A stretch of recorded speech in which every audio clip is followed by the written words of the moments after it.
À Madagascar, le cœur du monde rural bat au rythme du zébu.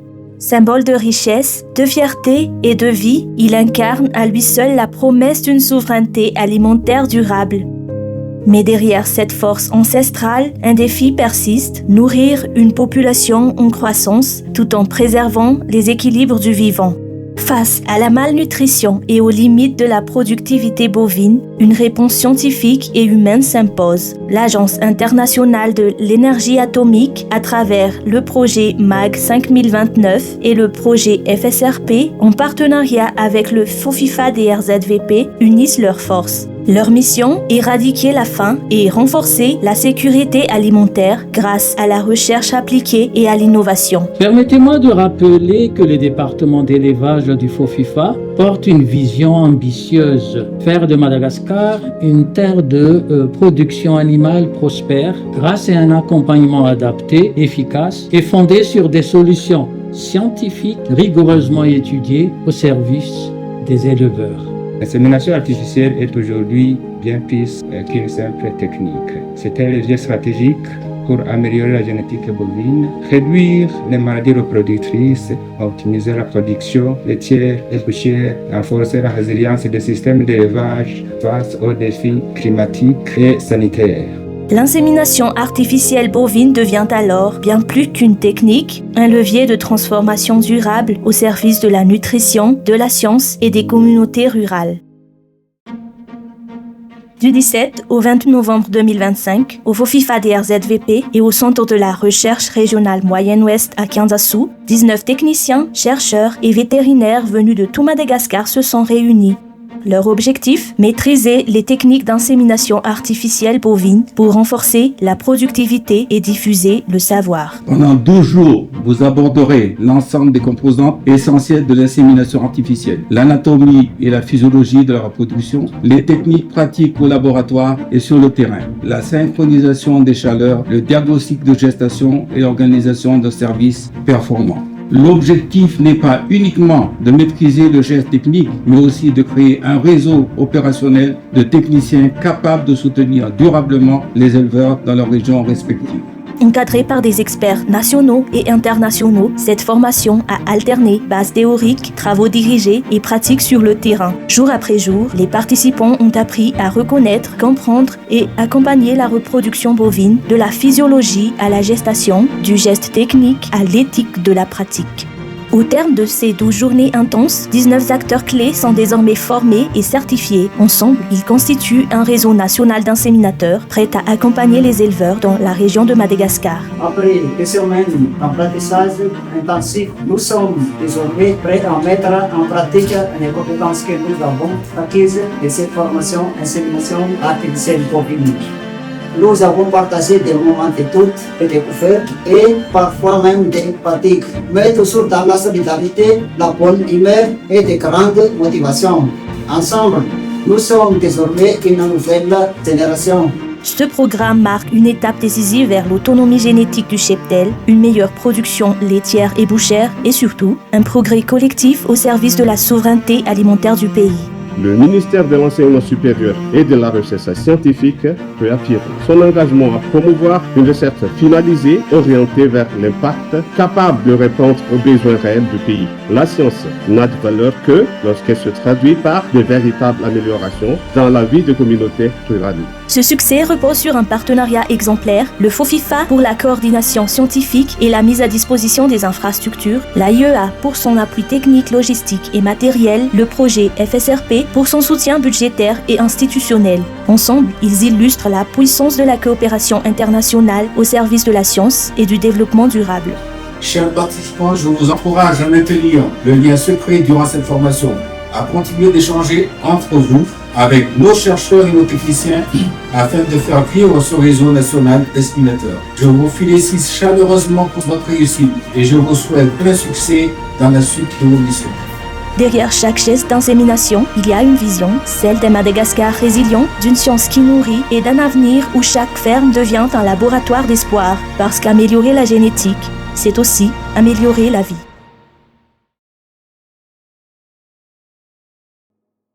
Je suis Dr Nimbona Constantin, je suis du Burundi, je suis expert en insémination artificielle, tout ce qui concerne la technologie de la reproduction assistée, y compris aussi le transfert d'embryons. J'ai été commissionné par l'Agence internationale de l'énergie atomique pour venir assurer une formation en insémination artificielle à l'égard des inséminateurs de Madagascar. J'ai trouvé des techniciens motivés qui veulent vraiment apprendre l'insémination artificielle. J'ai dispensé les cours théoriques d'abord pour connaître le principe de l'insémination artificielle, l'importance de l'insémination artificielle, surtout en amélioration génétique et en augmentation des productions, surtout les productions laitières et viandeuses. Et puis, j'ai insisté aussi sur la théorie concernant l'anatomie. Bien sûr, pour connaître l'insémination artificielle, il faut connaître l'anatomie de l'appareil reproducteur éphémère. Et ensuite, j'ai insisté beaucoup sur la physiologie.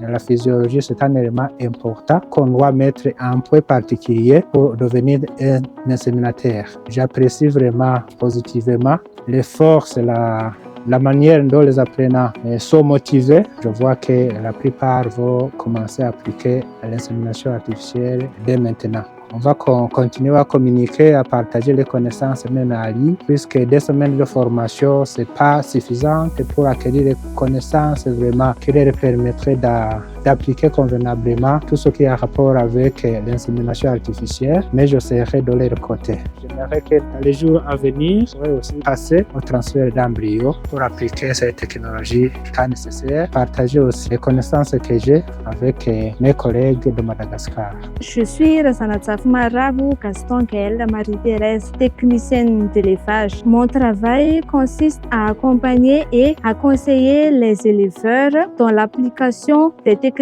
innovantes afin d'améliorer leur production. Ce que j'attendais de cette formation, c'était d'acquérir les connaissances approfondies et des compétences pratiques sur l'insémination artificielle. Je voulais également comprendre la manipulation des semences ainsi que les techniques permettant de réaliser une insémination artificielle efficace afin de mieux accompagner les éleveurs. Cela m'a permis de renforcer à la fois mes compétences et ma confiance dans la réalisation des opérations d'insémination artificielle. Je prévois d'appliquer directement les compétences acquises sur terrain, d'aider les éleveurs à améliorer leur performance et la qualité de leur élevage en utilisant l'insémination artificielle pour une bonne conduite d'élevage et une meilleure qualité. Je suis Rafin Souta Minéré, technicien d'élevage de la société Sokolé Tirapé. Formation, nous était pour le renforcement des capacités sur mon travail. Et la formation aussi nous donne les principales techniques du point théorique et du point pratique au niveau de l'insémination artificielle. Pendant 2 semaines, on a réalisé au niveau du centre de recherche FOFIFA sous point de vue théorique. On a vu l'anatomie de l'appareil génital de la face, la physiologie de l'appareil reproducteur de la face et les modes de synchronisation de la face et aussi le système de conduite de la reproduction de la face. Et après cette formation, je peux appliquer directement l'insémination artificielle. Je peux partager aussi des connaissances et partager aussi des expériences aux mes collègues, mes équipes et des autres techniciens qui sont intéressés. Et je peux aider aussi les éleveurs sur le système de conduite et le système de l'insémination artificielle au niveau des éleveurs qui ont les besoins. Mon nom c'est Tulfamboula Stéphanie. Je travaille à la direction régionale de l'agriculture et l'élevage en Alamanga et je suis responsable de l'appui et la reproduction animale dans le service régional de l'élevage. Mes attentes pour la formation de l'insémination artificielle sont d'acquérir de bonnes connaissances sur l'anatomie, la physiologie, la production des cycles extrales des bovins et aussi de maîtriser les techniques pratiques d'insémination artificielle et à la fin de maîtriser les méthodes de suivi post-insémination et diagnostic de gestation. Mon appréciation à propos de la formation, c'est que c'était très enrichissante et a permis d'acquérir des connaissances essentielles pour améliorer la reproduction bovine dans la région où j'exerce. Le formateur a fait preuve de professionnalisme, en expliquant clairement les théories et en assurant l'accompagnement pratique individualisé. En tant qu'agent de l'État, représentant de la MINAE, on prévoit d'assurer le suivi, le contrôle de l'action des inséminations et des inséminateurs. Et on prévoit aussi de partager notre connaissance aux autres techniciens, de sensibiliser les éleveurs pour la maîtrise de reproduction et à pratiquer aussi l'insémination artificielle. Je m'appelle Arvid Manana Ounirina Toumoun. Je suis chercheur au sein de FOFIFA DR7VP. Mon activité consiste à faire des activités de recherche pour développer l'élevage en Madagascar. Je serai capable de connaître les techniques et les principes de l'insémination artificielle et savoir-faire l'insémination artificielle, quelles que soient les races et les types de vaches utilisées. Durant les formations de 2 semaines, j'ai appris la synchronisation, les techniques de l'insémination artificielle, la physiologie et l'anatomie de la vache. Après cette formation, j'aimerais partager mes connaissances avec mes collègues et aussi au FOFIFA, dans le cadre du projet AIEA FSRP, nous projetons de mettre en place un centre d'insémination artificielle et je participais vivement à ce projet. Et pour terminer, je tiens à remercier l'AIEA FSRP. Je remercie aussi les éleveurs, le centre de recherche FOFIFA et Tandassou. Je remercie la société Sokolé à qui nous accorde de participer à cette formation. Je tiens également à remercier l'Agence internationale de l'énergie atomique, le FOFIFA et le FSRP d'avoir organisé cette formation parce que c'est très important et très intéressant si on veut améliorer le secteur élevage à Madagascar.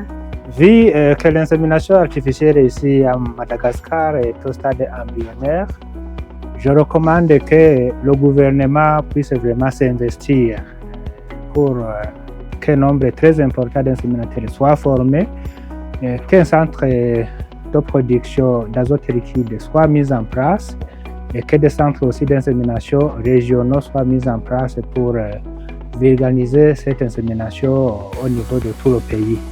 À l'Agence internationale de l'énergie atomique aussi de continuer à appuyer dans la formation de ce genre pour que aussi un nombre très important puisse bénéficier de cette formation et que une formation de recyclage puisse être effectuée. Bien sûr que ces inséminateurs auront besoin d'un appui technique très conséquent. On ne peut pas former des inséminateurs qu'on peut lâcher dans la nature comme ça sans aucun appui technique concernant le matériel d'insémination artificielle. Je vous remercie.